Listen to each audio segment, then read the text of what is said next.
photosynthesis in higher plants. Okay, we are going to start with the new topic called as a photorespiration. This is one of the very important topic, as you can know. Okay, तो देखने की बात है यहाँ पे से respiration is associated with the photosynthetic tissues. तो अभी ये कैसे होगा, क्या क्या चीजें इसमें आएंगी, कितने सारे सेल ऑर्गेनल्स आएंगे, ये सारी बातें हम लोग यहाँ पे डिस्कस करेंगे. ठीक है, पहले बता देता हूँ, there are total 3 cell organelles are going to participate in doing this kind of activity, and photorespiration is one of the very harmful process. Okay, अभी इसको समझो ठीक तरीके से. पहले हम लोग इंट्रोडक्शन से स्टार्ट करते हैं. It was discovered by the Dicker and Teo in the year of 1959. आपको साइंटिस्ट के नाम याद नहीं रखने हैं, that is the additional part. Okay, in tobacco plant. किसमें डिस्कवरी हुई थी? टोबैको प्लांट में. इसके बारे में डिस्कशन हुआ था, मतलब रिसर्च हुआ था, you can say. Okay, photo respiration is the light dependent process. Okay, it is a light dependent process of oxygenation of the ribulose phosphate, that is RUBP. Okay, and release of carbon dioxide by the photosynthetic organ of a plant. मतलब यहाँ पे देखो क्या हो रहा है. Calvin cycle में आप लोगों ने देखा कार्बन डाइऑक्साइड फिक्स हो रहा था, कार्बोक्सिलेशन प्रोसेस हो रहा था. यहाँ पे ऑक्सीजनेशन प्रोसेस होगा, क्योंकि ऑक्सीजन को फिक्स किया जाएगा और कार्बन डाइऑक्साइड को बाहर रिलीज किया जाएगा. ठीक है, अभी इतना ही नहीं, देखो आगे क्या क्या चीजें आएंगी. Normally photosynthetic organ do reverse in the light. Okay, that is uptake of CO2 and release of carbon dioxide, release of oxygen. ये तो normal process है. Therefore photorespiration is very difficult to demonstrate. The site of photorespiration, ये यहाँ पे NEET के question बनाता है, location based question बता रहा हूँ. साइट ऑफ फोटोरेस्पिरेशन मतलब कहाँ कहाँ पे फोटोरेस्पिरेशन होता है, कितने लोग पार्टिसिपेट करते हैं, ये वाला टॉपिक है वो. It is in the chloroplast, peroxisome and the mitochondria. तीनों एक साथ. ओके, और सीक्वेंस भी याद रखना जरूरी है. Chloroplast, peroxisome, mitochondria are required for the completing the process. The process of the photorespiration is cyclic. तो ये साइक्लिक प्रोसीजर है. जैसे अभी आप लोगों ने केल्विन साइकिल देखा, C3 साइकिल देखा, उसी के हिसाब से. Okay, it is also called as a photosynthetic carbon oxidative और द PCO साइकिल भी इसको कहा जाता है. फोटोसिंथेटिक कार्बन ऑक्सीडेटिव या फिर PCO साइकिल भी कहा जाता है. It's a enzyme link process है. तो एंजाइम यहाँ पे आ जाएगा रूबिस्को ओनली, लेकिन कैसे काम करेगा? RUBP कार्बोक्सिलेज ऑक्सीजनेज, लेकिन यहाँ पे ये एज अ ऑक्सीजनेज काम करेगा. ओके, एंजाइम रूबिस्को ही है लेकिन एज अ ऑक्सीजनेज काम करेगा. रीजन क्यों है? क्योंकि यहाँ पे जो ऑक्सीजन है उसकी कॉन्सेंट्रेशन ज्यादा रहेगी एटमॉस्फेयर में as compare to the carbon dioxide. समझ में आई बात? तो बढ़ते हैं आगे. Okay, high temperature occurs in the tropical areas. Okay, जैसे कि बाहर की कंडीशन बहुत ज्यादा गर्म है, वहां पे कार्बन डाइऑक्साइड का कॉन्सेंट्रेशन कम है, ऑक्सीजन का कॉन्सेंट्रेशन सबसे ज्यादा है. Okay, therefore the tropical plants, example क्या आ रहे हैं यहाँ पे? सारे tropical plants are the major sufferers at high temperature. RUBP carboxylase functions as oxygenase and instead of fixing the carbon dioxide it fixes the oxygen. जो already बातें हैं मैं बता चुका हूँ. So let's go into the cycle. लेकिन उसके पहले मैं साइकिल बताऊं. आप लोगों को सबसे इंपॉर्टेंट क्वेश्चन आता है स्क्रीन पे, that is the example based question. तो आपको एग्जांपल्स याद रखना जरूरी है. Okay, temperate plants are the example, wheat, rice, beans, barley. ये चारों एग्जांपल के बाहर से कोई भी एग्जांपल नहीं आने वाला है, तो ये आपके लिए बोनस है. अभी से ही इसको माइंड में फिक्स कर लो. ओके, अब जूमिंग मैंने यहाँ पे अपने हिसाब से रखी है, आप लोग अपने हिसाब से एडजस्ट कर लेना. ठीक है, so as you can see on the screen there are total 3 cell organelles are there: chloroplast, peroxisome and then mitochondria. So total there are 3 cell organelles which are going to participate over here. अभी देखो यहाँ पे, ये तो normal procedure है. RUBP ने carbon dioxide लिया, PGA में कन्वर्ट हुआ, PGAL में बना, फिर उसके बाद फिर से रीजनरेशन ऑफ RUBP हुआ. ये C3 साइकिल है. सही बात है. ओके, लेकिन हमको क्या करना है? कार्बन डाइऑक्साइड थोड़ी ना फिक्स करना है. तो RUBP ये बार किसको कैच करेगा? ऑक्सीजन को कैच करेगा. या ऑक्सीजन आया कहां से? एटमॉस्फेयर से. तो अगर मैं एक एरो यहाँ से ऐसे दिखाऊं तो आप लोग इसे समझ जाओगे. ठीक है, तो ऑक्सीजन आया. ओके, RUBP ने उसको एक्सेप्ट किया because RUBP is acting like a oxygenase, not carboxylase, and the process is taking place over is oxygenation. Okay, next this RUBP oxygenase will take oxygen and get converted into the phosphoglycolate. ये जो substance है ये 2 carbon का होता है, इसलिए हम लोग फोटो रेस्पिरेशन को 2 कार्बन साइकिल भी कहते हैं. फोटो रेस्पिरेशन को कितना कार्बन साइकिल कहते हैं? टू कार्बन साइकिल भी कहते हैं। Okay, now this two carbon compound will soon get convert into glycolate. तो यहाँ पे क्वेश्चन बनेगा कि ग्लाइकोलेट फॉर्मेशन कहाँ पे होता है, तो तुम्हारा आंसर होना चाहिए क्लोरोप्लास्ट करके। Okay, in chloroplast the formation takes place, but where it has been sent, it will be sent into the peroxisome. Okay, so from the glycolate, from the chloroplast, the glycolate has been sent to the peroxisome. Peroxisome में वो oxygen के presence में it will get converted into glycoxylate. Okay, glycoxylate in presence of the ammonia you can say, या फिर NH2, it will get converted amino group. Okay, it will get converted into glycine, so it is a one of the amino acid. समझ में आ रहा है? Glycoxylate in presence of an amino group, it will get converted into glycine. So glycine का formation हुआ peroxisome में, किसमें हुआ? peroxisome में हुआ, ठीक है? And this glycine will be sent into the mitochondria. किसमें सेंड कर दिया गया? माइटोकॉन्ड्रिया। अभी देखो ये सारे पाथवे में 2 कार्बन ही कॉमन था, ठीक है? अब जिसमें से एक कार्बन डाइऑक्साइड जो है वो बाहर रिलीज हो गया। किधर रिलीज हो गया? It has been release from the mitochondria outside. मतलब ये क्या हो गया? It is a harmful process, क्योंकि कार्बन डाइऑक्साइड बाहर रिलीज हो रहा है। ओके, लेकिन बाकी का एक कार्बन बचा ना, तो एक कार्बन मतलब क्या? ग्लाइसिन में से एक कार्बन गया, so it is getting converted into the second amino acid जिसका नाम है serine. Okay, now serine has been formed in the mitochondria, but it will go into the peroxisome. Okay, so serine and amino group together, it will again result in the formation of glycine. तो ये तो amino group जो है ना, ये भी सिलसिला यहाँ पे गोल गोल घूम रहा है, समझ में आ रही है?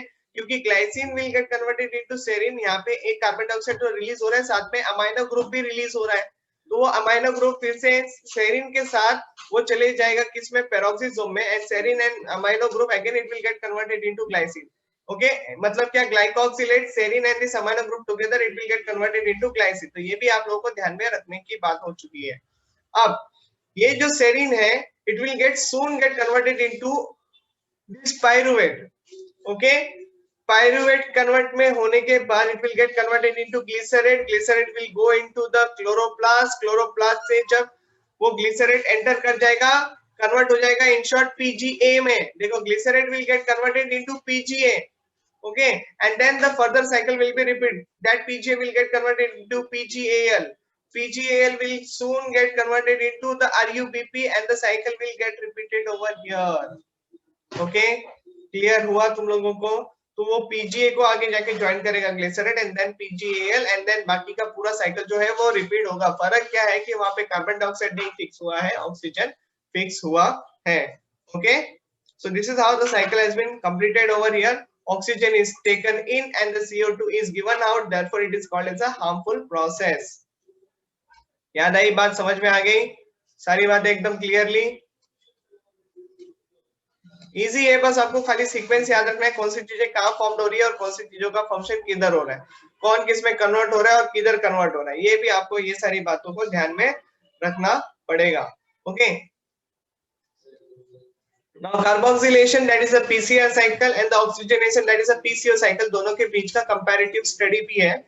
सो it brings out about say assimilation of the carbon dioxide, whereas here it will release the carbon dioxide. Okay, यहाँ पे वो फिक्स किया जाता है। Oxygen is released over here, oxygen is consumed over here, opposite हो गया। It is an anabolic process and perform photosynthesis, whereas here it is a catabolic process and performs a photorespiration. Okay, next it stores the carboxylation occur inside the chloroplast, whereas here it wastes energy. It initial oxygenation occurs inside the chloroplast, but second oxidation which will be taking place in the peroxisome. तो यहाँ पे oxidation 2 बार होगा, one in the chloroplast and one in the peroxisome region. Next वाली जो बात है, that is only one type of the organelle are involved. They are chloroplast, whereas here there are total 3 chloroplast, peroxisome and the mitochondria. Sequence कभी भी change नहीं करना है. Okay, it is favored by the high CO2 concentration, whereas here it is favored by the low CO2 concentration. Okay, the optimum temperature is lower here, that is 18 degree to 35 degree centigrade, whereas यहाँ पे तो ज्यादा होना चाहिए। देखो ये हो गया more than 35 degree centigrade, क्योंकि इसी में आपको ऑक्सीजन जो एटमॉस्फेयर में है वो ज्यादा देखने मिलेगा, है ना? गर्म एटमॉस्फेयर कह सकते हो ना। Photo respiration and the dark, that is a normal respiration. अभी ये दोनों का डिफरेंस बिटवीन भी देख लो। Photorespiration, it occurs only inside the photosynthetic cells, whereas here it occurs in the all living cells. ये तो simple सी बात है. Okay, photorespiration takes place only in presence of the light, whereas here it is a type of a respiration which continues both in the dark as well as in the light reaction. Okay, मतलब light हो या dark हो कोई फर्क नहीं पड़ता, respiration तो होने ही वाला है. Okay, it is pronounced in the C3 plants and negligible in the C4 plants, but it is pronounced in the all the living cell organelles. In photorespiration, uptake of the oxygen and evolution of the CO2 are light dependent reaction, whereas here exchange of the gases are independent of the light. ये तो already हम लोगों ने देखा अभी, ठीक है? So this is how we had completed. लेकिन इसके पहले एक और I think और भी points है, शायद मैंने यहाँ पे लाइन खींचना भूल गया हूँ. Yes, यहाँ पे लाइन खींचना भूल गया मैं. तो यहाँ पे देखो अभी photorespiration increases with the availability of the oxygen, whereas here it is not influenced by the change in oxygen concentration between 10 to 25%. Beyond it, there is a decline in the rate of respiration. So ये आपको एक ध्यान में रखने वाली बात है, condition के बारे में बताया. अभी क्या है, it occurs in the chloroplast and may require the help of the peroxisome and mitochondria, but it occurs in the cytoplasm and the mitochondria. दोनों कंडीशन बहुत ज्यादा इंपॉर्टेंट है.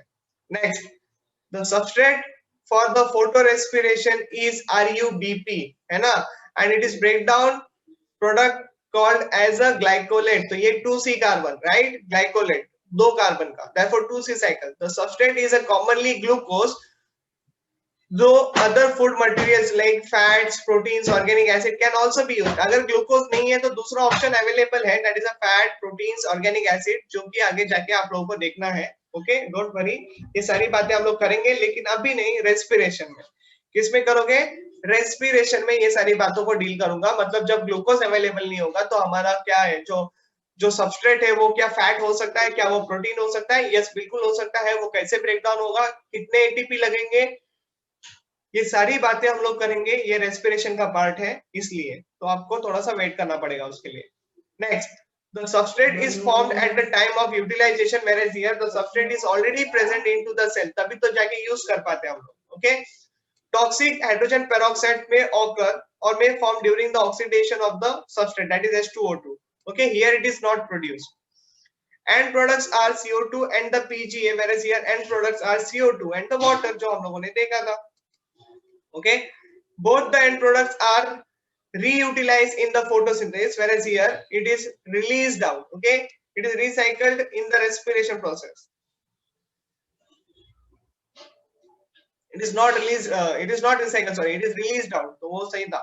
Next, photorespiration required 3 cell organelles like chloroplast, peroxisome and the mitochondria. ये फिर से point repeat हो रहा है, ये तो cytoplasm ही है, the mitochondria, ये I think double हो गया point यहाँ पे. okay, it is a wasteful method, does not produce energy. It produces energy, क्यों? ताकि सेलुलर मेंटेनेंस हो सके, कुछ काम हो तो वो कर सके. वो सारे एक्टिविटी जो भी हम लोग करते हैं, that is due to the respiration itself. okay, so energy comes from the respiration over here.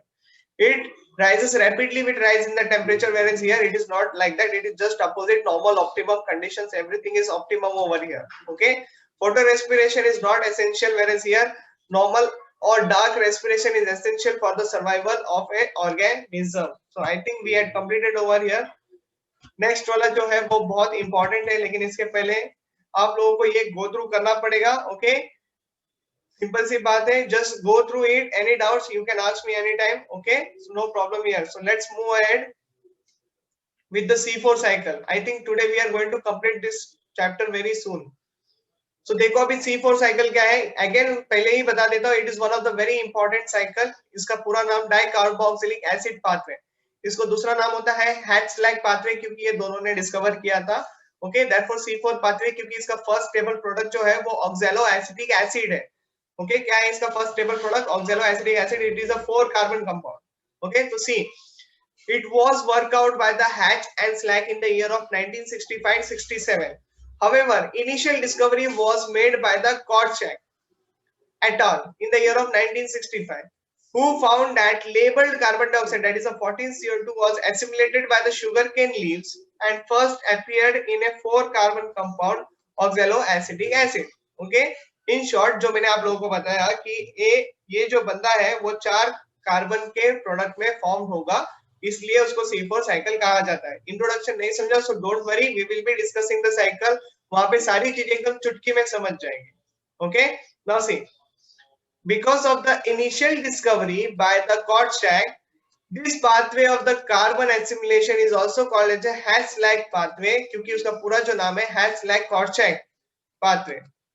Hatch and Slack found it a regular mode of CO2 fixation in a number of tropical plants. जैसे कि tropical plants के ऊपर questions आएंगे, example based question रहेगा। Questions के जो options रहेंगे वो आपके स्क्रीन पे ऑलरेडी आ चुके हैं, जैसे कि देखो dicot examples, maize, sugar cane, sorghums, sorry dicots and monocots के example, maize, sugar cane, sorghum, panicum, pennisetum, pearl millet, atriplex, amaranthus, salsola, उसके बाद यूफोरबिया, चिनोपोडियम। ये तो बहुत लंबी लिस्ट दे दी मैंने, लेकिन द वेरी इंपॉर्टेंट एग्जांपल जो मैं आपको बता रहा हूँ उसके साथ फैमिलियर रहना, जैसे कि मेज, शुगर केन, शोरगम। ओके, ये तीन हो गए यहाँ पे। दूसरा जो है वो है एमेरैंथस, नेक्स्ट जो है वो chenopodium, pearl millet and the euphorbia. Yes, these are the names which are very commonly used as a example in the question level.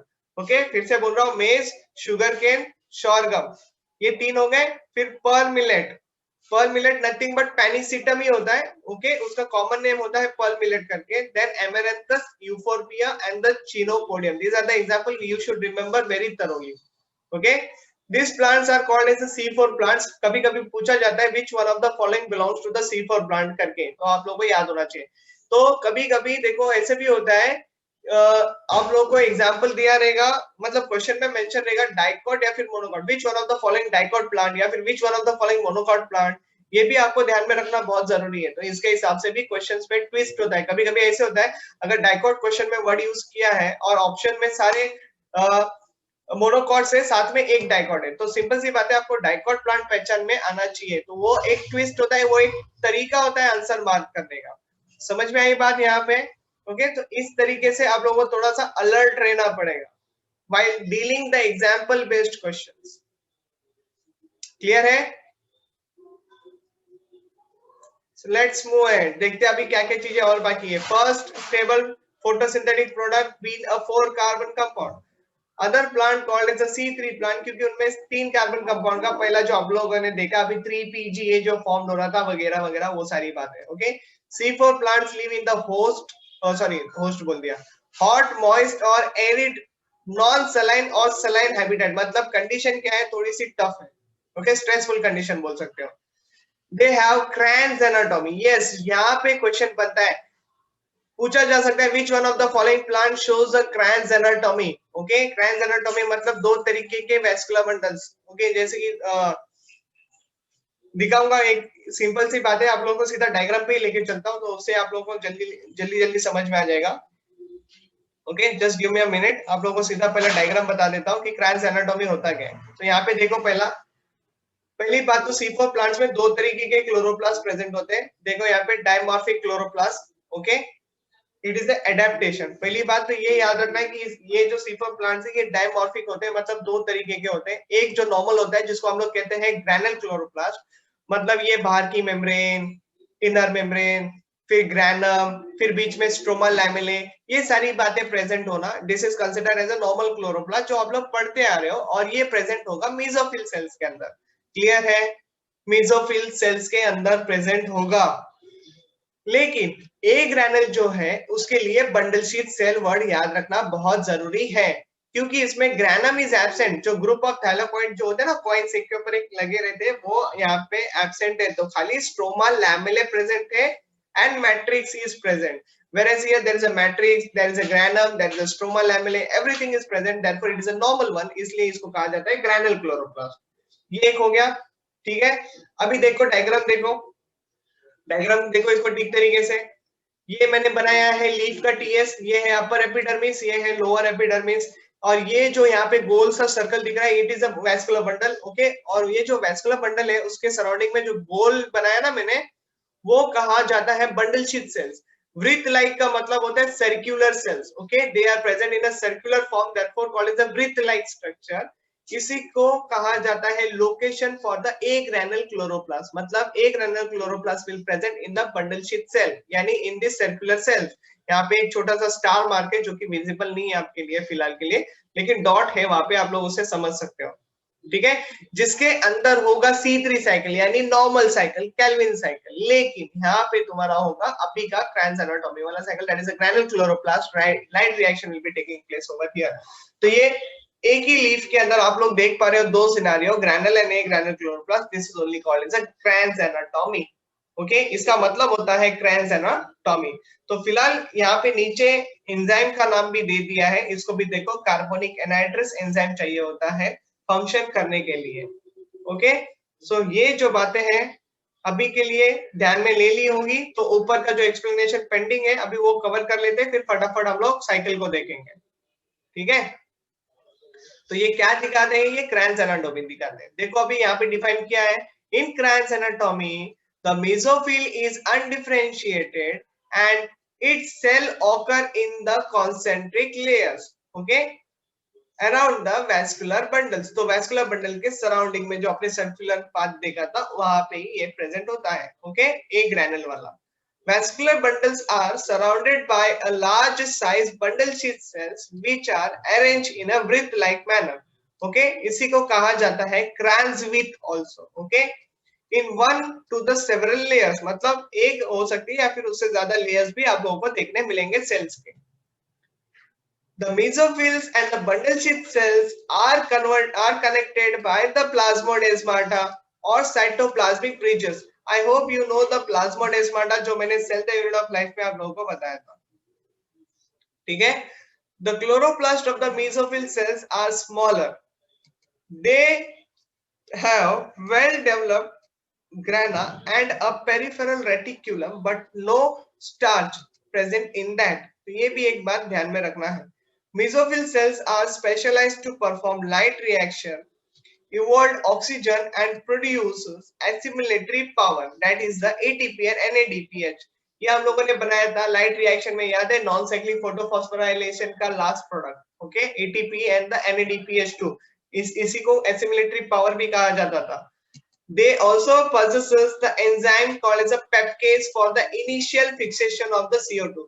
तो इनिशियल लेवल पे जो CO2 फिक्स करना है, पहले वाले साइकिल में आप लोगों ने देखा रूबिस को एंजाइम काम कर रहा था, लेकिन अभी के लिए एंजाइम काम करेगा पेपकेस, ओके, फॉस्फोइनोल पाइरुवेट, ओके। तो ये कैसे होता है, ये सारी बातें आगे देखना बाकी है। The chloroplast of the bundle sheath cells are granule, okay, a granule। They possesses the peripheral reticulum and the starch grain. Thylakoids occur in the stroma lamellae. ATP can be synthesized through the cyclic phosphorylation या फिर cyclic photophosphorylation। However, the photolysis and the oxygen evolution are absent over here, okay, क्योंकि देखो cyclic photophosphorylation का word use किया, मतलब there is no complex system is present to break down the water ना, photolysis of the water होगा ही नहीं तो evolution of the oxygen का तो सवाल ही पैदा नहीं होता है, ठीक है। Then rather bundle sheath cells are well protected from the oxygen being released from the mesophyll cells and the bundle sheath cells possesses Rubisco। अभी सीधा सीधा मैं डायग्राम पे लेके चलता हूं आप लोगों को,